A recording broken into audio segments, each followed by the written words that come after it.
បងប្អូនបរោះតើហេតុអ្វីបានជានៅពេលដែលគេងជាមួយដៃគូម្ដងទៅជាឈឺនៅពេលគេងជាមួយដៃគូហើយមានអារម្មណ៍ថាអត់មានផាសុកភាពនៅក្នុងខ្លួននៅពេលដែលយើងគេងជាមួយដៃគូអញ្ចឹង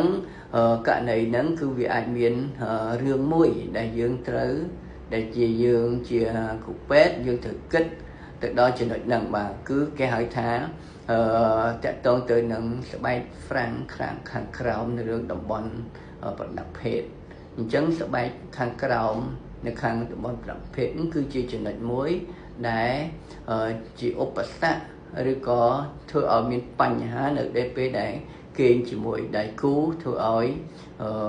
ឈឺទៅនៅពេលរួមភេទវិញបាទពីព្រោះធម្មតានៅពេលដែលយើងគេងជាមួយគ្នាទៅវាថាមិនមានបញ្ហាអីទេប៉ុន្តែករណីហ្នឹងយើងត្រូវគិតទៅដល់ចំណុចហ្នឹងគេថាអាចជាខ្សែហ្វ្រេណូមហ្នឹងគេថាខ្សែហ្វ្រាំងវាអាចជាខ្លីឬក៏វាប្រេះឬក៏វាស្ងួតឬក៏វាមានសញ្ញារលាកខ្មោហ្នឹងទៅនឹងមួយហើយលក្ខណៈដែលសម្គាល់គឺនៅពេលដែលគេងជាមួយដៃគូម្ដងគឺវាមានស្នាមប្រេះទៅតឹងហ្នឹងហើយវាមានចេញទឹកងីហើយចង្កេះវាអាចមានលមាស់ឬក៏វាអាចមានឈាមរិញចេញពីចំណុចហ្នឹងបាទហើយចំណុចហ្នឹងយើងត្រូវតែព្យាបាលពីព្រោះបើមិនចឹងទេវាអាចទៅជាមានផលវិបាកមួយធ្វើឲ្យគាត់នឹងលែងមានអារម្មណ៍ការគេងជាមួយដៃគូបានអារម្មណ៍ផ្លូវភេទថយចុះឬក៏យូរទៅជាកន្លែងហ្នឹងធ្វើឲ្យទៅជាក្រិនស្បែកទៅហ្នឹងអញ្ចឹងវាទៅជា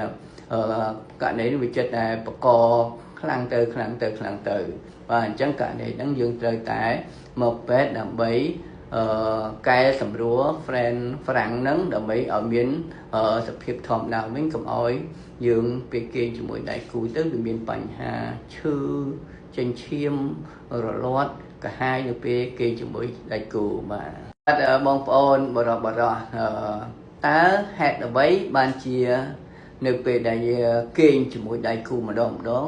ទៅជាឈឺនៅពេលគេងជាមួយដៃគូហើយមានអារម្មណ៍ថាអត់មានផាសុកភាពនៅក្នុងខ្លួននៅពេលដែលយើងគេងជាមួយដៃគូអញ្ចឹងករណីហ្នឹងគឺវាអាចមានរឿងមួយដែលយើងត្រូវដែលជាយើងជាគ្រូពេទ្យយើងត្រូវគិតទៅដល់ចំណុចហ្នឹងបាទគឺគេហៅថាតកតងទៅនឹងស្បែកហ្វ្រាំងខាងក្រោមនៅរឿងតំបន់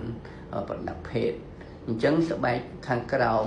នៅខាងតំបន់ប្រដាប់ភេទហ្នឹងគឺជាចំណុចមួយដែល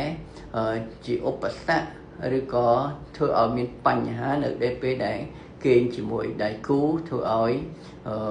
ឈឺទៅនៅពេលរួមភេទវិញបាទពីព្រោះធម្មតានៅពេលដែលយើងគេងជាមួយគ្នាទៅវាថាមិនមានបញ្ហាអីទេប៉ុន្តែករណីហ្នឹងយើងត្រូវគិតទៅដល់ចំណុចហ្នឹងគេថាអាចជាខ្សែហ្វ្រេណូមហ្នឹងគេថាខ្សែហ្វ្រាំងវាអាចជាខ្លីឬក៏វាប្រេះ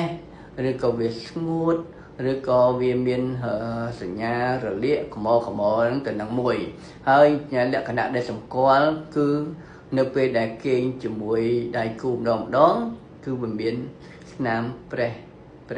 ទៅតឹងហ្នឹងហើយវាមានចេញទឹកងីហើយចង្កេះវាអាចមានលមាស់ឬក៏វាអាចមានឈាមរិញចេញពីចំណុចហ្នឹងបាទហើយចំណុចហ្នឹងយើងត្រូវតែព្យាបាលពីព្រោះបើមិនចឹងទេវាអាចទៅជាមានផលវិបាកមួយធ្វើឲ្យគាត់នឹងលែងមានអារម្មណ៍ការគេងជាមួយដៃគូបានអារម្មណ៍ផ្លូវភេទថយចុះឬក៏យូរទៅជាកន្លែងហ្នឹងធ្វើឲ្យទៅជាក្រិនស្បែកទៅហ្នឹងអញ្ចឹងវាទៅជាករណីនេះវាចិត្តតែបកខ្លាំងទៅបាទអញ្ចឹងករណីហ្នឹងយើងត្រូវតែមកពេទ្យដើម្បីកែសម្រួលហ្វ្រាំងហ្នឹងដើម្បីឲ្យមានសភាពធម្មតាវិញកុំឲ្យយើងពេលគេងជាមួយដៃគូទៅវាមានបញ្ហាឈឺចេញឈាមរលាត់កាហាយនៅពេលគេងជាមួយដៃគូបាទ